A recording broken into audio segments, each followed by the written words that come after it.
us? Everybody leave? If you left, let us know. Okay.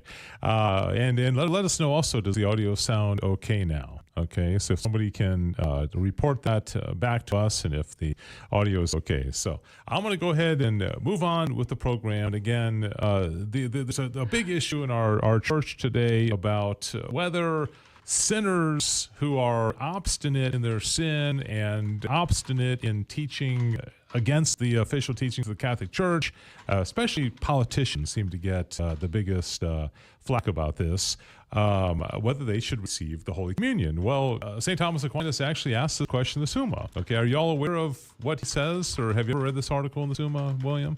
I don't think I've read the article in the Summa, but I'm assuming he's going to say public sinners should be denied Holy Communion. You think so? Okay, think all right. so. Well, well, I'm not going to give it away, Okay. but the interesting thing is that a public sinner in the 13th century was different. Well, they're not different, but the examples that he's going to give are very different from today. You know, so there's a lot of good conversation that we can have about this. And by the way, just so you know, first segment we are going to talk about this topic related to St. Thomas Aquinas and the Summa. Second segment we're going to talk about the Sophists.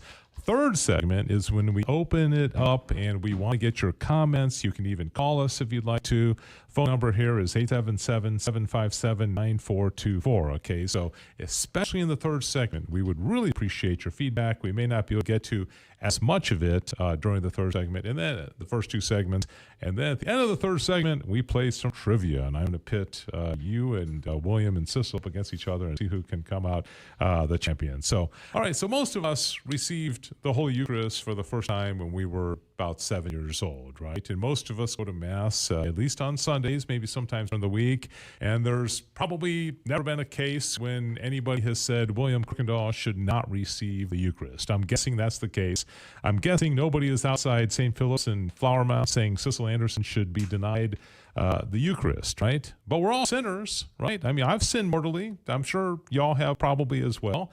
And so why should some people be denied the Eucharist? Okay. Okay, go ahead. Yeah, Wayne. I was going to say it's interesting because, we hear, you can't receive unworthily, but here's what's funny, and here's where I like to make the distinction is that everyone's unworthy, whether you're a mortal sinner or a venial sinner. Like, everyone sins, so we're all unworthy.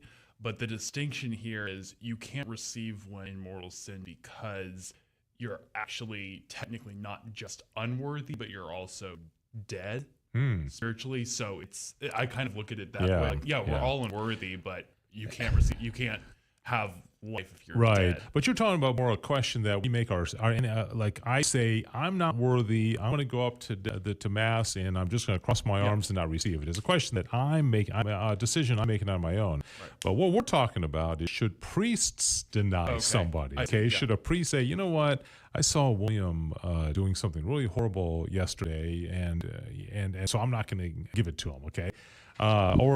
So in this picture that I have right here, there's a picture of Joe Biden, our current president, and also Nancy Pelosi.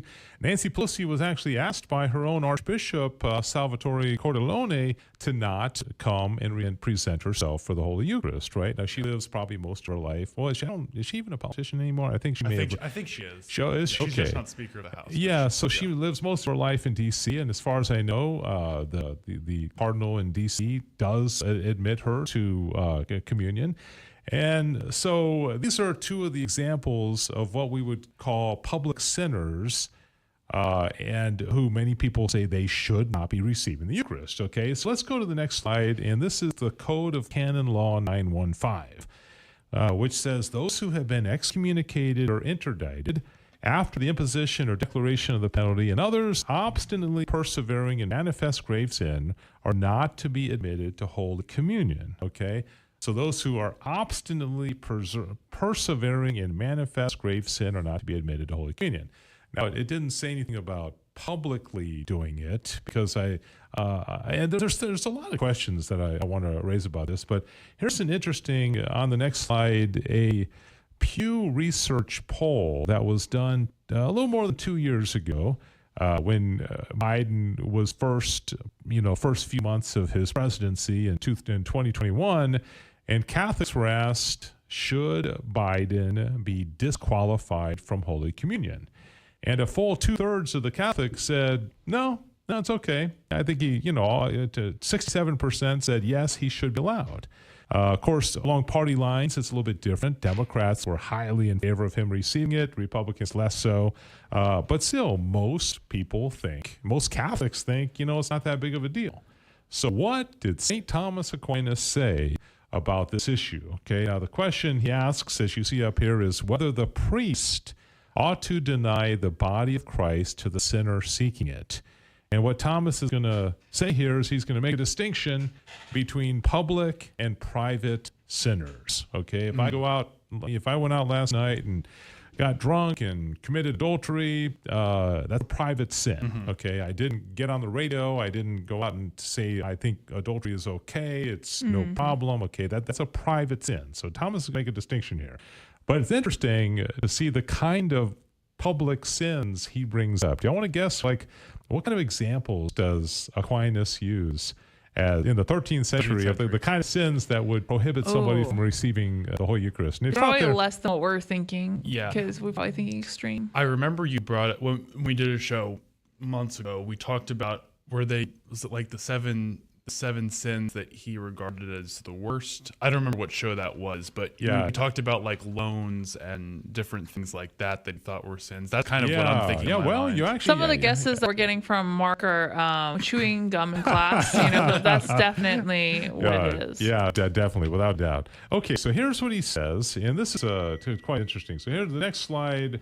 It says a distinction must be made among sinners. Some are secret, others are notorious, either from evidence of the fact as public usurers, okay, so there's the users, or public robbers, or from public robbers. This is like Bonnie and Clyde or something, Right? Who are public robbers these days? I mean, that doesn't really even exist. Yeah. I mean, And not in the public, having that reputation is not as, I feel like, a big of a deal. Yeah. They don't give themselves names and being like, we're these guys and we're going to rob. It's more like they don't want to be known. Yeah, well, right, like Babyface Floyd or who's the Wet Bandits from Home Alone. They wanted to be known. So it's just so funny. The difference between now and then, okay? Or from being denounced as evil men by some ecclesiastical or civil tribunal. Okay, so obviously we don't, with usury, it's not illegal to charge interest on loans, right? But what about like payday loans when there's exorbitant? And a lot of people say that's really wrong. That's immoral to take advantage of the poor by even credit card. Interest rates these days, I think, is like 27%. Yeah, it's probably insane. And so, what about people who work for banks? I mean, are these public and obstinate users? I mean, charging way too much interest. I mean, question to be had. Okay, therefore, Holy Communion ought not be given to open sinners when they ask for it. Hence, Cyprian writes to someone. I love this quote. He said, "You are so kind as to consider that I ought to be consulted regarding actors and that magician who continues to practice his disgraceful acts among you." Okay, he's talking about a particular magician. How would you like to be that magician who showed up in the Summa? I mean, think about it. I mean, he didn't give his name, but he was talking about a particular one, right? Okay, as to whether I thought that Holy Communion ought to be given to such with the other Christians, I think that it is beseeming neither the divine majesty nor Christian discipline for the church's modesty and honor to be defiled by such shameful and infamous contagion. Wow, those are strong words. Now, that's not Aquinas, but he's quoting Cyprian there, and Aquinas made the decision to include that quote in his corpus. So he must agree with it, right? Because otherwise you wouldn't use it, right? So he's talking about robbers and users and actors and magicians. He didn't mention politicians. Okay, so here's a couple things I'll just bring up for conversation. Okay, let me give the last part, and then we'll have a little discussion about this, okay? Oh, gosh. Okay, next slide says, "But if they be not open sinners, but a cult, the Holy Communion should not be denied them if they ask for it. For since every Christian, from the fact that he is baptized, is admitted to the Lord's table, he may not be robbed of his right except for some open cause." Okay, so that's what Aquinas says. He mentions actors.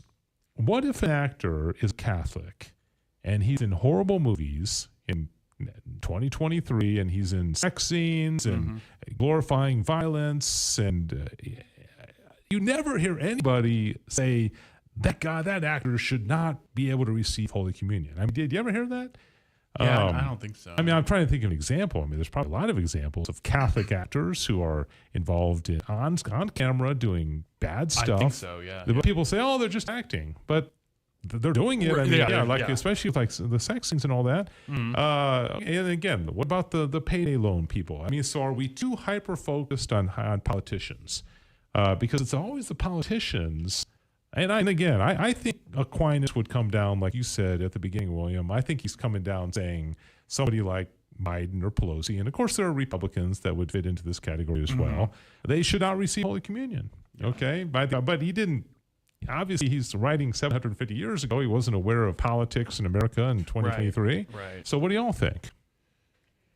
Yeah, I definitely think that sometimes, obviously, we always point to politicians because they're the ones, who are making, decisions and things like that and representing certain things. But I do think it goes beyond that. There are a lot more people we can publicly see.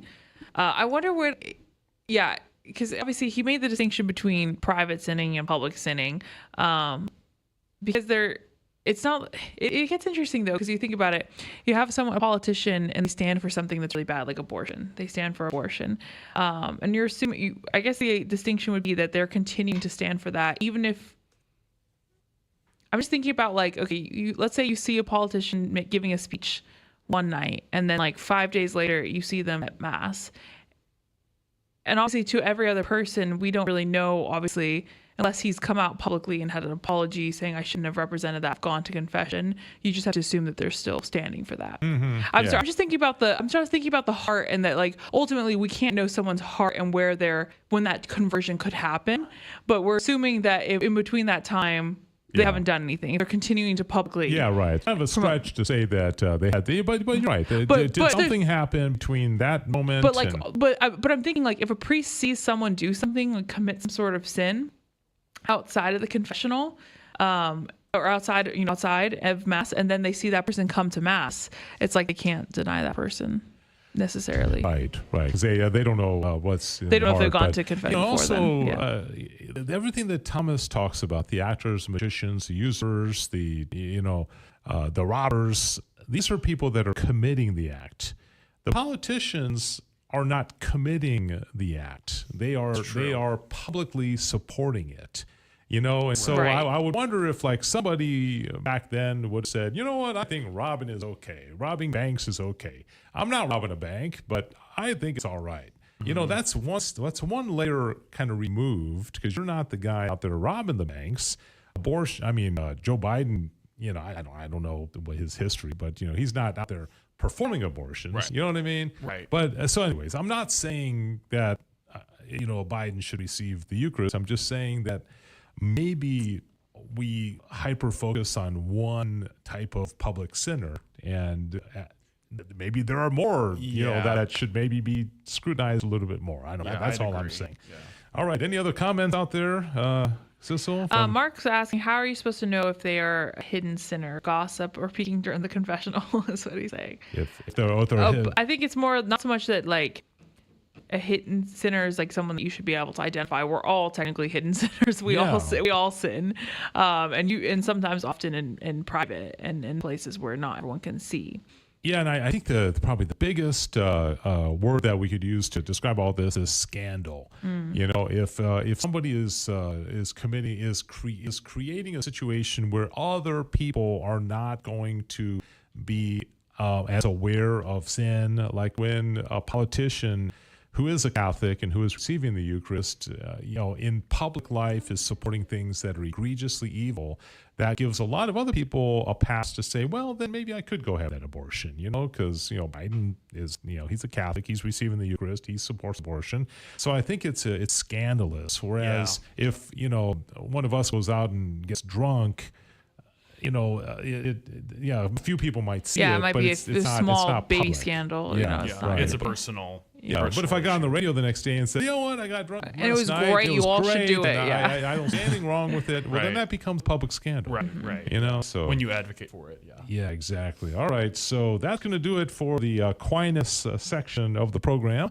And when we come back, I'm going to introduce you to the Sophists. And I'm going to ask Sissel and William and everybody else out there if you can name some pre-Socratic philosophers. Okay, I know Sissel's probably got about 5 or 10 floating through her mind right now. Absolutely. And you're not allowed to zip ahead on the PowerPoint presentation either, okay?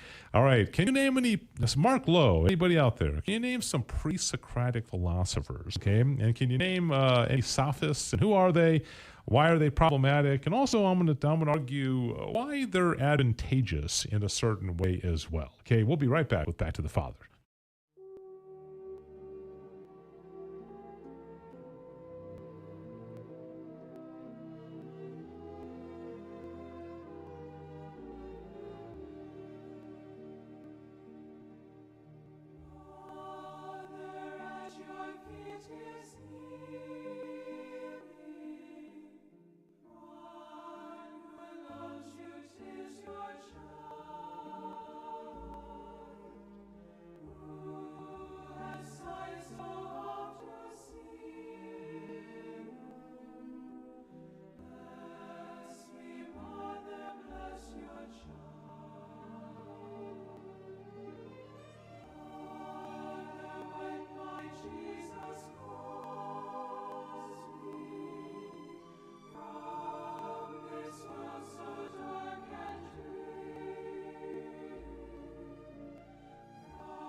All right, we are back, and this is Back to the Father. It's a production of Guadalupe Radio Network. We are on the YouTube, Facebook, and Twitter accounts, or X accounts, I guess Twitter is called now. Oh my goodness, that gave me such a heart attack that day because I hardly use Twitter, but all of a sudden I'm going through my apps and I see this black app, know. and I went, when on earth did I download this, and what is it? I know. I think it's so ugly and creepy looking, and I don't like it, but I do use Twitter a lot, and I don't even know if it's called Twitter anymore. It's just like, I got on X the other day. I mean, that just doesn't really roll off the tongue. It sounds like a dating app or something like Yeah. X. Yeah. You know, 'cause X means like deny. Or, Right. You know.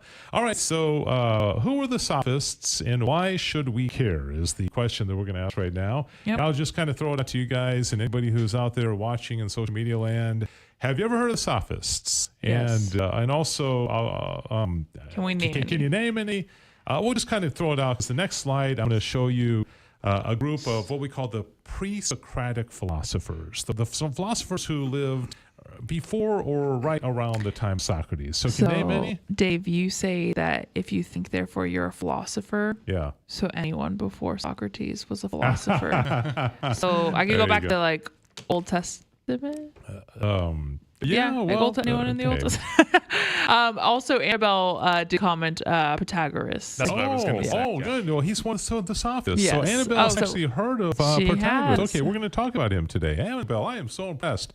Okay, so I'm going to put up on the screen here. There's a couple of names that you're going to be familiar with. Okay, so the next slide here has about 10 or 11 of the pre-Socratics. And just kind of look through this list. And the one who probably pops out to most people would be Pythagoras, because every one of us, when we took geometry class, we learned about the Pythagorean theorem, right? Where the square of the two small sides of a right angle No, don't take me back to this. I left this world are behind. equal to the square of the hypotenuse, right? Yes. So Pythagoras, that's the same Pythagoras. That's the guy. So we have him to And, blame. all right, so Thales Miletus is typically considered the first Western philosopher ever. I say Western because, there are Eastern philosophers, and there's people like Confucius and the Buddha, and Lao Tzu, and that came, I think, even before these. But it's interesting. Have you ever heard the axial period? Peter Crave talks about this axial period of the world, and it was around 600 BC. And in different parts of the world, these sages began to emerge. So you would imagine independent of each other, like in China and India and in the Old Testament. And so these very bright men popped up and came up with these really interesting philosophical and religious theories at the same time. But there was no indication that they would have had any idea of each other. So they call it an axial period. So Thales of Miletus is considered the first of the Western philosophers ever. Okay, his philosophy, get this, okay? And the very first philosopher, have you ever heard of this guy? Do you know what he said? Nope. Okay. He said that everything is water. Oh, yes, I have heard this. Yes. Okay. I'm sorry. Whoa. Okay. Tell that to the people who are stranded without water. so I thought, and the reason is that water conforms itself. Yeah. Like if water gushed into this room, it would conform itself to the room. Water also can be in different phases, like it can be in a frozen state, it can be in a gaseous state. Okay, and water is very plentiful. So he came to the conclusion that everything is water, including this desk, you and me. But he's actually kind of right, because we are about 80% water, right? Right. And so, but he said there's only one element. Okay, and it's water. All right, so that was the first philosopher. Yeah. The second one was Anaximander, and he came along, and I think he said, no, not everything is water. Everything is air. Okay. Yeah. And then Anaximenes and Pythagoras came along, and he was all about numbers. All right, he thought the whole world could be explained numerically. Okay, that's why we get and so he's trying to figure out everything. And then Heraclitus, he was the one that everything was in flux, and he's the one that said you can never step into the same river twice. Have you heard that? I think so, yeah. Because it's always different. You can't step into a river and then 10 minutes later, well, it's not the same water. It's not everything's changed, right? Right. Xenophon. Okay, so anyways, you go down the list. What we need to know about the pre-Socratics, and I think something that we should have more of today, that they had a great curiosity of the world. Okay, so they're looking at the world, and even if you're wrong, and even if you say it's all water, at least you're trying to figure it out. Right. Okay, so these were cosmological questions that they had.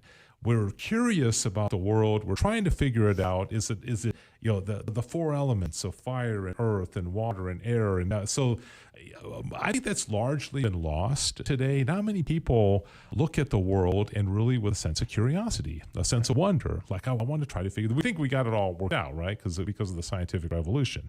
All right, but perhaps more importantly, in how it relates to the Sophists, is that they also thought that the world is ordered.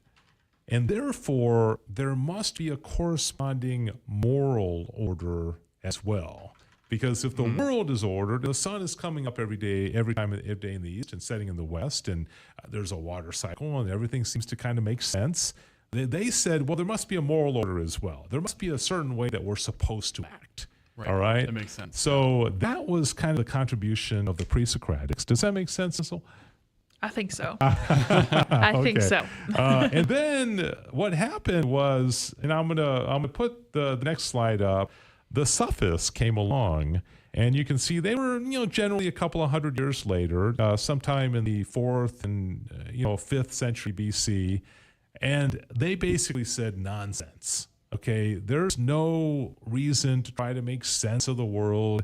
There's no reason to try to think that there is some truth, and certainly no moral truth, and it's all nonsense, and we can't even come to know things really. No knowledge of objective truth. They were like classic skepticists, right? And interestingly, they focused on rhetoric rather than dialectic. Okay, rhetoric is the art of persuasion. Okay, so if I can just convince you of something, even if I don't have the truth on my side because they didn't think there was a truth, right? Right. But if I can convince you of something through eloquent speech, and then you come to my side, then I've succeeded. It doesn't matter. Right. There's no truth. It's just that this is what I think is true, and if I can convince you of it, it's subjective. then it's all subjective. But this is what the Sophists did. All right. Also, they believed in positive law over natural law. Natural law is discovered. Okay, so there's a certain thing like I don't think we should like for no reason kill animals, like just for fun. We shouldn't certainly kill children. We shouldn't be disrespectful towards our parents. This is kind of natural law. This is something that all people can kind of figure out just through the laws of nature, right? It's kind of imprinted in us, right? The Sophists did not buy that. They thought every single person was on his own, and we make up our own law. Okay, positive law over natural law. Law is not discovered, law is made. All right, and the two most famous Sophists are who Annabelle mentioned, Protagoras and also Gorgias. All right, these are the two guys who lived in around the time of Socrates. Okay, and again, a lot of Plato's dialogues were Socrates debating Sophists. Okay, and unlike Plato and Aristotle, who started schools, the Academy and the Lyceum, there was no Sophist school. No, they didn't go to school and learn this, but they were more just kind of like itinerant, philosophers that ran around and spread their philosophy. So, anyways, I'll stop there. Are there any comments or anybody saying anything yet, Cecil, that I should respond to? I think we're caught up at the moment.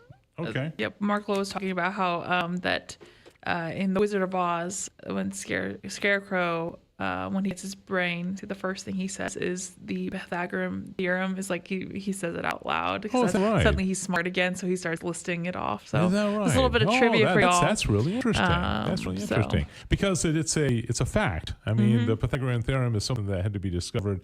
And it's factual. All right, well, Mark, that's a pretty interesting little tidbit of information there. So, all right, so now we're going to talk specifically about these two Sophists and what they believed in.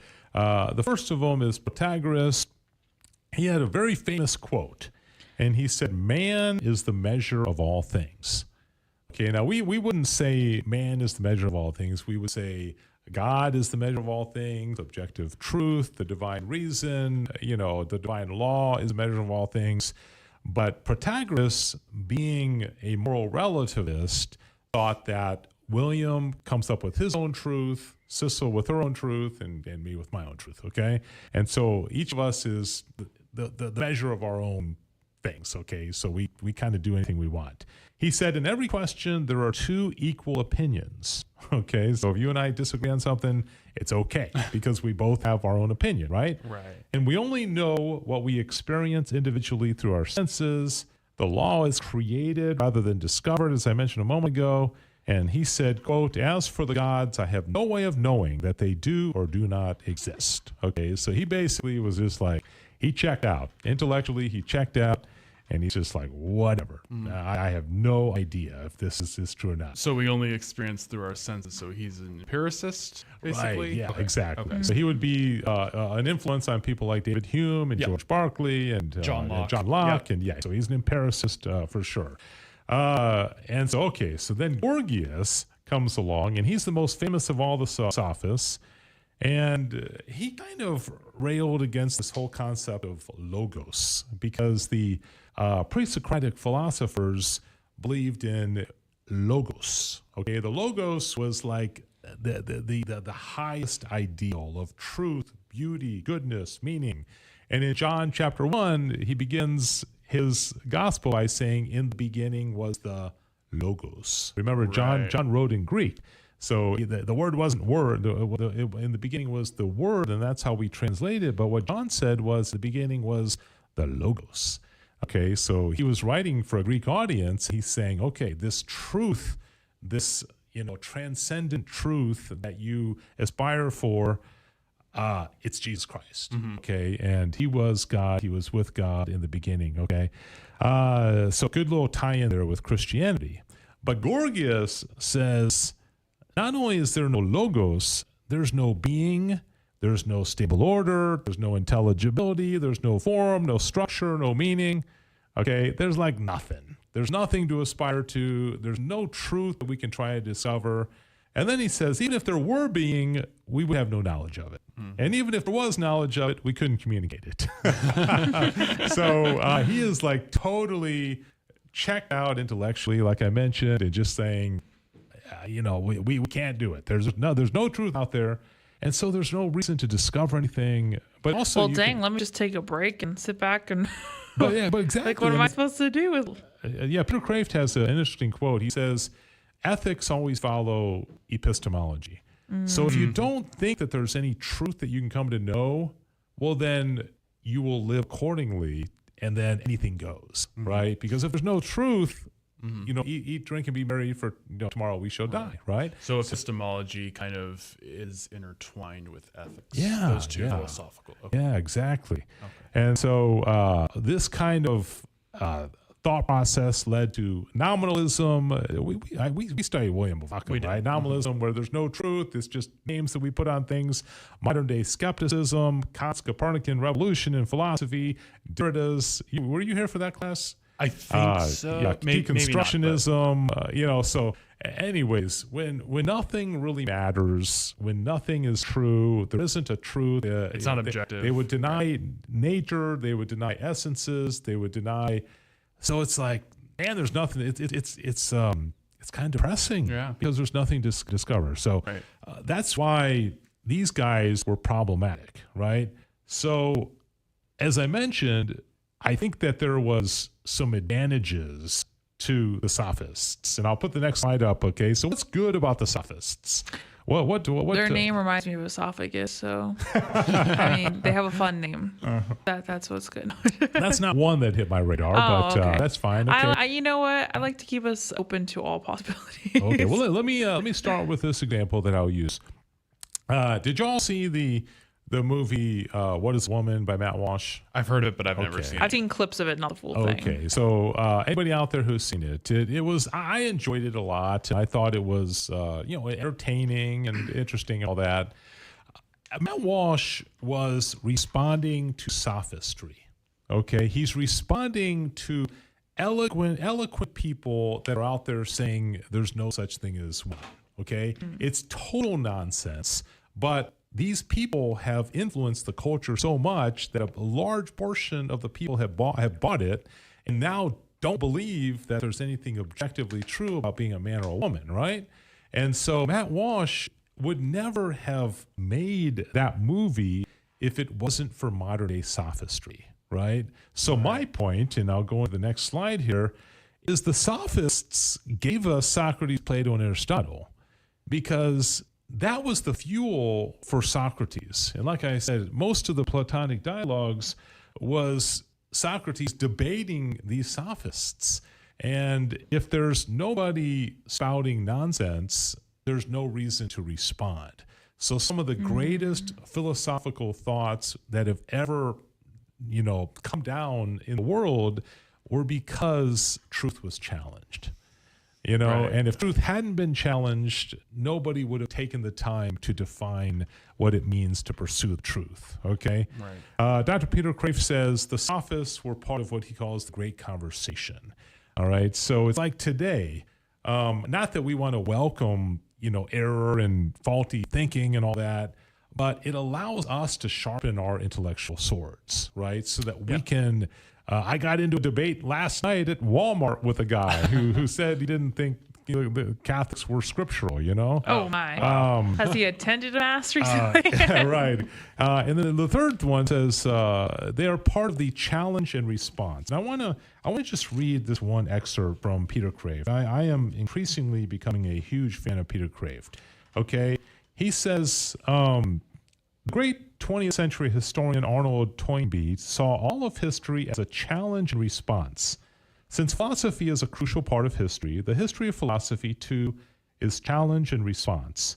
And the challenge, even if it is destructive and dangerous, is as necessary to progress as the response. The religiosity of a village needs the village atheist to keep it on its toes. And then he goes on and says, the issue the Sophists raised is utterly contemporary. In fact, it is probably the single most important issue for modern Western civilization. For this civilization, envied and imitated by the rest of the world, now differs most radically from all others that have ever existed by the fact that most of our intellectuals, mind molders, and educators, both formal at the universities and informal in the media, for the first time in human history, fundamentally agree with the Sophists. Now think about that. Did that sink in? He's saying, Peter Kraft is saying, we live in a world of sophistry. Yeah. We live in a world where there is no recognition and respect for objective truth, where everything is relative. And this is the sea that we're swimming in. This is the sea that your parents are raising you in, and I'm raising kids, and Sissel might raise kids in one day as well, and you do, William. Okay, so remember Soren Kierkegaard said, 100 years ago or so, and he was a Christian existentialist philosopher, he said, what the world needs is another Socrates. Okay, so my point is, we might just be creating a culture right now where our next Socrates and Plato's and Aristotle's are going to emerge. And we're going to have this great renewal of thought. And it might be William Kierkegaard, it might be somebody we know. I'm going to say Kierkegaard is a great last name for a philosopher. We've already discussed this. Kierkegaard and Kierkegaard. It's so much better than Anderson or Palmer. Sorry, Dave. Yeah. You just need to grow one of those beards, and you'll be just right, William. Let me... I have a few comments to catch up with in a minute once you're done. Yeah, I just want to say a couple of things real quickly. Is that, first of all, in the Declaration of Independence, we hear these words. We hold these truths to be self-evident, that all men are created equal, and they are endowed by their Creator with certain inalienable rights, that among these rights are life, liberty, and the pursuit of happiness. Okay, that's objective truth. Okay, that's not relativism. That is saying we hold these truths to be, true, absolutely true, and not up for debate. Okay. Now, listen to this quote from Benito Mussolini, the fascist leader who was hung by his people eventually. He said, everything I have said and done in these past years is relativism. If relativism signifies contempt for fixed categories and for men who claim to be the bearers of an objective, immortal truth, then there is nothing more relativistic than fascist attitudes and activities. From the fact that all ideologies are of equal value and all ideologies are mere fictions, the modern relativist infers that everybody has a right to create for himself his own ideology and to attempt to enforce it with all the energy of which he is capable. That's Benito Mussolini. Ooh. Okay, so he is admitting to being a sophist. He didn't use the word, but he admitted to being a moral relativist, okay? This is a guy that wreaked a lot of havoc on a lot of people during World War II, okay, and ended up getting killed by his own people. All right, comments? Yes. So I have Annabelle on YouTube. By the way, we got to meet Annabelle at the Summer Speaker Series, so that was really cool to be able to put a face to a name.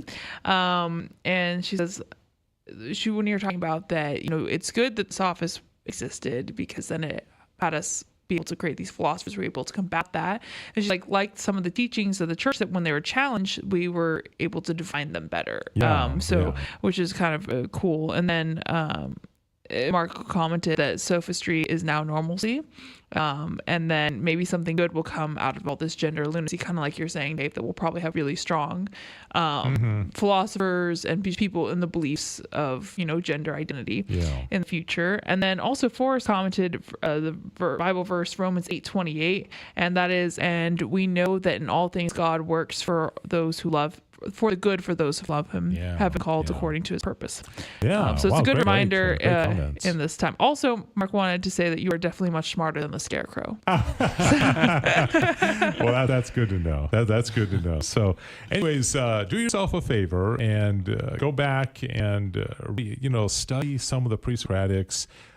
Peter Kraft says that the pre-Socratics set the stage for the history of philosophy. And every single philosopher who followed them, including Aquinas, including Plato, Aristotle, and Hegel, and Kant, and Marx, and you name it, Kierkegaard, Kierkegaard, that they're all influenced one way or another, whether they know it or not, by the pre-Socratics. Okay, so why is Socrates the name that most people are familiar with? It's a better name. It is a cool name, but why are the other names not rolling off your tongue, like Anaximander and Pericles? People have heard of Pythagoras, but it's a great question. Because, I have my opinion on this. Of course, I thought you had a solid my opinion answer. is just as equal as your opinion, right? Says the Sophist. Well, I think it's because it was the truth. And ultimately, the truth will prevail. And stand the test of time. Yeah, exactly. And so right now, all the Sophists of our culture, they're going to just be relegated to the trash pit of history, and nobody's going to remember who they were. But somebody's going to come along, and they're going to clear things up, and they're going to make it even clearer than they were before, like was pointed out. And we'll end up better than we were before. So it's a different perspective. The people that are spouting all this nonsense today are just giving us a chance to sharpen our arguments, and go back and read philosophy and, of course, and more importantly, theology. All right. Anything else? Or do we want to move on to y'all have any comments? I do actually. Yeah, about objective truth. It's interesting because I find that if everything was subjective, it was all about the individual, then what's stopping me from saying I was born to the wrong body? What's saying I'm not a woman? But there's objective truth to tell me that no, I'm not. If it was all about the subject, I could just rationalize every sin under the sun. Mm-hmm. It doesn't really make sense that everything that's subjective is the truth, because we could all have our own opinions on things, but that's not what's really real. Yeah, exactly. I find it interesting. Yeah, good point. And we talked about Jean-Paul Sartre, and he was classic existentialist. Existence comes before essence, and you're born, and then you create yourself. Right. You create yourself into whatever you want to be. There's no teleology. There's nothing that we're supposed to. Nothing. There's no human nature that is kind of guided towards a certain end. Right. It's all just a crapshoot, Right. and we unlike Aristotle, who said that although he didn't believe in the Christian God, he believed that there was something up there that formed everything, and there was an almighty being in the skies. Yeah, exactly. So, all right. Well, if you out there have any other comments or questions, thank you for those that have already been turned in. And I think we're going to be doing this, God willing, on a relatively regular basis. We have to miss it every now and then when we have share-a-thons. But I have, been doing a lot of deep dives into a lot of philosophy lately. So I'm going to continue to sharpen my game and hopefully every week bring you something that's interesting according to what I have found interesting in my study of Aquinas and also these other philosophers as well. So anyways, thanks everybody for being with us. Let's move on to trivia. Are y'all ready for that? 100%. Do we have our little sound effect, or did we drop? We dropped that, didn't we? Yes, we did drop that. Okay. Well, yeah, that's right. We were much too mature for that. Right. I could do a little of my own sound effect. Yeah, I think you just did, didn't you? All right. I have approximately, let's see, 1, 2, 3, 4, 5, 6, 7, 8, 9, 10, 11. Okay, that means we can't have a tie between two of you, right? 11 questions based on the country of Greece. Oh boy. Okay. Did you not see this one coming? Dear. I mean, come on. I guess we should have. Okay, so I am going to be also, I can't watch all the social media sites, but it appears most of the people are on YouTube, right? Yes. So if Mark and Forrest and Annabelle, if you guys are still there and you want to jump in, and if you get the answer before, it's kind of unlikely you're going to be able to, not because you're any less intelligent, but because you got to type it and I got to see it. But you can keep your own running. We'll do the honor system. Yeah, that's right. Let's just say that this is primarily going to be between William and Cecil. Okay, y'all ready? I'm ready. You sharpen up on your Greek? I better. All right, here we go. First question. What color makes up the country of Greece's flag? Oh, blue and white. All right. All right. Thank goodness my brother who quizzes me on flags all the time, it actually paid off. Okay. All right. Very good. What is the capital of Greece? Athens. Ooh, William got it. All right. One. All right. We got a horse race here. Whoever gets closer, this one, what is the population of Greece? Gosh. The population. Whoever gets it closer. I always am so bad with knowing population of any country or state. I just would like to say that right now. Well, I have high I'm so expectations bad. for you on this Yeah, one. please, because Okay, I'm so gonna say- Mark has put his guess in. I was going to say 6 million. So you're saying I'll say 6, 7 million. 6, 7, and Mark said 16. The answer is 10. So Sissel got it right. Oh my goodness. So you realize Dallas-Fort Worth is almost as big as the country of Greece. That's crazy. Right? We got about 8 million people here. Yeah. So, all right, Mark, thanks for, okay. Again, whoever gets it closest. In what year was the first known Olympics held in Olympia, a site in southern Greece? What year? In what year, whoever gets it crumpets closest. and tartar sauce. Let's see. In what year was the first known Olympics held in Olympia? Oh gosh, I'm gonna be so bad. Okay, right now, if you're keeping score at home, Sissel has 2, and okay, Mark has put in his guess. He's saying 400 BC. Okay, 400 Interesting. BC. I'll say 700 BC. I'll say 300 BC. Wow, one of you is within about 75 years of it. 776 BC. Oh, good job. That goes way back. Yeah. And you know the other interesting thing, because I think like Homer and Hesiod and some of these writers, it's interesting because like, did you know Plato did not like Homer? Plato, and for interesting reasons, because he thought he gave the gods had horrible qualities. The gods were as bad as the humans, and Plato was an idealist that we should live by virtue, and he thought it was horrible that Homer would describe the gods as being as bad of people as we are. Yeah. Okay, so William got that one. It's now 2-2. Okay, here's the fifth question. Feta cheese is one of the most recognized Greek cheeses. Okay. What animal Goat. milk is the cheese traditionally made from? Goat. Are you gonna guess something else, William? Cow? I don't know. And Mark. Okay, Mark said goat. It's a sheep. It's a sheep, really? A sheep okay. is not the same as a goat. I've Yeah. always thought it was a goat. I've always been Okay. told it was a goat.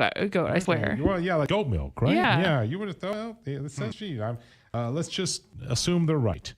Okay, in Greek mythology, whose golden arrows made people fall in love? What's her name? What's her Come name? on, Mark. What's her name? Mark. What's her where are name? ya? Shoot, why can't I remember? Aphrodite.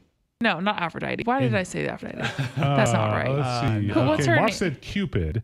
Wait. Who's it? Golden arrows made people fall in love? No. Oh my gosh, I can picture like a picture from my book, a mythology book. It's not Cupid. Oh. Cupid was like a little angel or something. Yeah, wasn't he? yeah. A Was little- it? Does it begin with an H? No. Okay. Then I don't. It's Eros. Oh, Eros. Yes. Yes. Oh my okay, gosh. okay. Obviously. And, Hello. and you also had a corresponding Roman god. Yeah. And there's I always get them confused all the time. I know. There's a Roman but god. Eros, that makes sense because it's a now word for Mark love. Mark said, Mark got it. Mark got Yeah, it. and so did Annabelle. Okay. Annabelle got it. Okay, so Mark. Also, I would just like to say that everyone said goat for Okay. for the other one. So I would just like to say. Okay, so okay, what is the king of all the gods? Zeus. In Zeus. Greek okay, Oh, William. come on. All right. That's just annoying. William has taken the lead. That is really annoying. Sissel, I would like to when she's retire. losing, it's annoying. It's very annoying. Yeah, okay, well, why would that be annoying that Sissel is losing? It is annoying. Okay. There's let's see, 1, 2, 3, 4 more questions. Okay. Okay. What type of toy, still played with today, was invented by the ancient Greeks? A ball. I don't know. That's a good guess, but that's not right. A sling, a slingshot. I don't know. I'm just throwing random things out, guys. Okay. No idea. No. It's what would be think of something Really simple. Okay, Mark's at the top. That's a great guess as well. Oh, that's a top. That's something I was thinking like that. I was thinking like jacks. It's the yo-yo. The yo-yo. okay. Oh, good. Okay, so we remain William 3, Sissel 2. I get a lot of joy. I would still like to say that I think since everyone unanimously agreed that feta cheese was from a goat. So, okay, the third to last here. How did ancient Greeks win the favor of the gods? What did they do? Sacrifices? Yes, sacrificing what? Animals. Okay, Yeah, I was just going to say. So is it now less annoying now? Okay, feta cheese is made with up to 30% goat milk mixed in, or it can be 100% sheep's milk. So it's both. Just want to throw that out there. Okay, all right. It's Not salty. You're still wrong. Just wanted to throw it out. Boy, she doesn't like to be wrong, does she? She does not like to be Not wrong. when I'm not 100% wrong. Okay, so Sissel has 3, William has 3, Mark has 1, and Sissel is whining. I would just like to say that we don't actually plan it to be this tight at the end, but always ends up like this. Yeah. I know. It always does, doesn't it? You guys are Almost very matched. always, yeah. What was strange about the early Olympic games, such as chariot racing and wrestling? They were naked. Yes. Oh. Okay. I was only about 50% sure that was the answer. Yeah, that is. that would have been true. a little uncomfy. Okay, so now this last one is a true and false. Oh, we have a 50-50 chance, William. Okay, Yeah, so this true. was up by 1. Okay, Mark got that new one right as well. Okay, true or false? Women participated in the Greek Olympics. True or false? False. False. Okay, you both say false. Yes. False, Okay, yeah. is that your final answer? Yes. I think so. Okay, I think so. I also. Okay, you were both correct. Yes. And they could not even watch. Yeah, they weren't even allowed to be there. Because Which, you to got a be bunch of fair, naked men. if they were naked, yeah, I also would not want to be there. So I'm not mad at that. Okay, Mark said true. So Mark goes down in fiery flames of defeat. Wow. All right. He's never gonna watch again now. And once again, we have more people watching the trivia section of the show than we ever dreamed As of always. having. So we should just do trivia the whole time, Yeah. okay? Okay. So Mark was guessing, okay, before and he just wanted to get it right. So Mark, you had a coin toss, 50% chance, and by golly, you should have said false. All right. So, all right. Well, that just about does it. Did y'all enjoy listening and hearing about the Sophists? Oh, yeah. It's pretty interesting stuff. Yeah, it was Yeah. interesting because I feel like we hardly ever focus on them. Yeah. Yeah. Nobody ever talks about them. So next week, you know what? Stoics and Epicureans, or we'll see. You guys know who the Stoics are? Yes, roughly. Yeah, a little bit. Yeah. Okay. All right. We'll see. I know at least 1% of most of. Yeah. of them. That's enough. Yeah. But you're good at trivia. Okay. Yeah. and you're good when you're fall behind too. You take it very very. I am very modest about it. very And classy. I'm very classy. I don't get upset. Yeah. I All don't right. try to look up and clarify. Well, thanks everybody for being with us. Tell your friends and family about Back to the Father, because we will not take as long of a break between the next show. I promise you. Okay. So we'll see you next Friday, 1:00. And if you want to join our email list, email backtothefather@grnonline.com. Thanks, Sissel. Thanks, William.